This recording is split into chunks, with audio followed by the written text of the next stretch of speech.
체중 감량 주사가 심장 마비까지 막을 수 있다면 상상해 보셨나요? 이건 단순히 살 빼는 약이 아닙니다. 어쩌면 수백만 명의 생명을 구할 수도 있는 완전히 새로운 의학 혁명에 대한 이야기죠.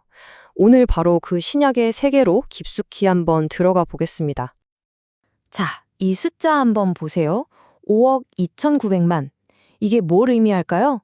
2021년 기준으로 전 세계 제2형 당뇨병 환자 수입니다. 이게 어느 정도냐면요. 미국하고 유럽 인구를 거의 다 합친 것과 맞먹는 정말 어마어마한 숫자죠. 근데 더 심각한 건 이 위기가 지금 이 순간에도 계속 커지고 있다는 겁니다. 그런데 말이죠. 당뇨병은 절대 혼자 오지 않아요. 늘 따라다니는 그림자가 있습니다. 바로 비만과 심장질환. 이 세 가지가 서로 끈끈하게 얽혀서 문제를 훨씬 더 심각하게 만들고 있죠. 지난 수십 년 동안 의학계는 이 끊을 수 없는 악순환의 고리랑 정말 힘겹게 싸워왔어요. 그런데 드디어 마침내 이 게임의 판도를 완전히 뒤집을 수 있는 그런 새로운 약물들이 등장하기 시작한 겁니다. 자, 그럼 도대체 어떤 약이길래 이렇게 난리일까요? 이 혁신적인 치료제 뒤에 숨어있는 과학적인 원리, 지금부터 한번 자세히 파헤쳐 보겠습니다. 핵심은 GLP-1이라는 호르몬에 있어요. 이건 우리 장에서 나오는 건데 우리 뇌에다가 어이, 이제 배부르니까 그만 먹어. 이런 신호를 보내는 역할을 해요. 동시에 혈당도 안정시켜주고요. 그러니까 이 약들은 바로 이 호르몬을 똑같이 흉내내는 거죠. 뭐랄까 대사질환의 핵심을 겨냥한 아주 강력한 단일 펀치라고 생각하시면 됩니다. 그런데 여기서 끝이 아니에요. 과학자들이 한 단계 더 나아갑니다. 바로 티르제파타이드라는 약인데요. 이건 그냥 단일 펀치가 아니에요. GLP-1에다가 GIP라는 또 다른 호르몬 경로까지 두 군데를 동시에 공략합니다. 그러니까 이건 다른 각도에서 문제를 때리는 아주 강력한 원투펀치인 셈이죠. 자, 그럼 이런 질문이 생기죠. 원투펀치가 정말 단일 펀치보다 더 셀까? 이게 진짜로 더 효과가 있을까? 이 질문에 대한 답을 찾기 위해서 과학자들이 나섰습니다. 고위험 환자들을 대상으로 이 두 약물을 직접 비교하는 대규모 연구를 시작한 거죠. 이 연구는요, 단순히 몸무게 몇 킬로그램 더 빼나 보려고 한 게 아니었어요. 그보다 훨씬 더 중요한 궁극적인 질문에 대한 답을 찾고 있었죠. 바로 이겁니다. 이 약이 과연 사람의 생명을 구할 수 있을까? 우리의 심장을 지켜낼 수 있을까? 자, 그래서 결과가 어땠을까요? 데이터가 우리에게 뭘 보여주는지 그 놀라운 결과를 지금부터 직접 한번 확인해 보시죠. 자, 이 그래프 좀 보세요. 정말 흥미롭습니다. 시간이 지날수록 아래쪽에 있는 빨간 선, 이게 티르제파타이드 그룹인데 위쪽 퍼란 선이랑 격차가 점점 더 벌어지는 게 보이시죠? 이게 뭘 의미하겠어요? 명확합니다. 시간이 흐를수록 심장 보호 효과가 그냥 커지는 게 아니라 아주 극적으로 커진다는 뜻입니다. 40%, 무려 40%입니다. 이게 바로 티르제파타이드가 심장마비나 뇌졸중 혹은 사망 같은 정말 치명적인 사건들의 위험을 줄여준 비율이에요. 이건 정말 엄청난 숫자입니다. 여기서 좀 더 파고들면요, 결과는 더 놀라워요. 심장마비 위험만 놓고 보면 42%를 줄였고 원인이 뭐든 간에 사망할 확률 자체를 44%나 낮췄습니다.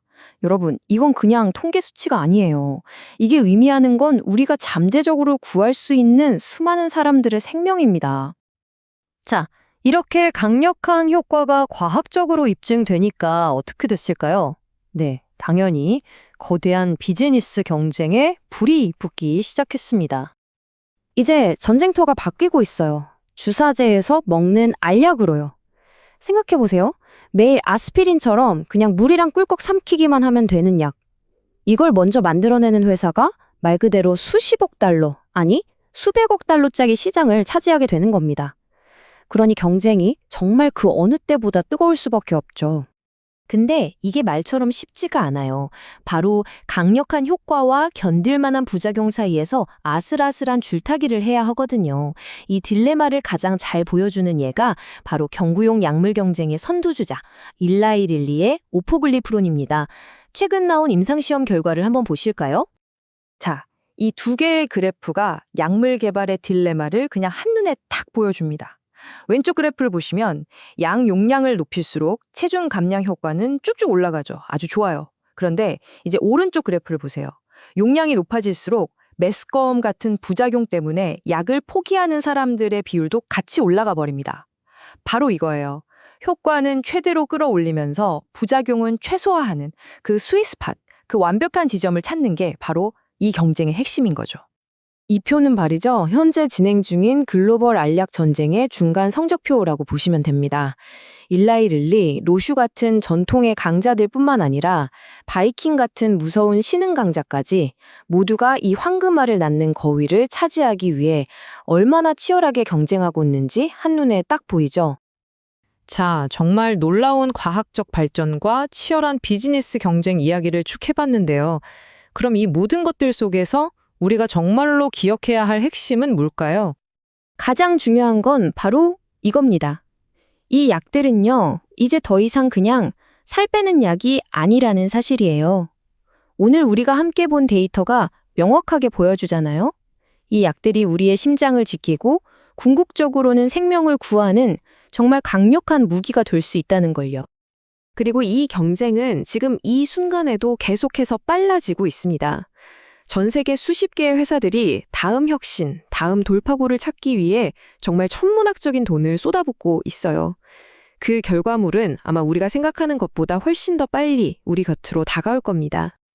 자, 이 모든 이야기는 결국 우리에게 아주 중요하고도 무거운 마지막 질문 하나를 던집니다. 과학이 이렇게까지 발전해서 생명을 구할 수 있는 놀라운 선물을 우리 손에 쥐어줬을 때 우리는 과연 이 혜택이, 이 약이 이걸 가장 필요로 하는 모든 사람들에게 공평하게 돌아가도록 만들 수 있을까요? 어쩌면 이게 앞으로 우리 인류에게 주어진 가장 큰 숙제일지도 모릅니다.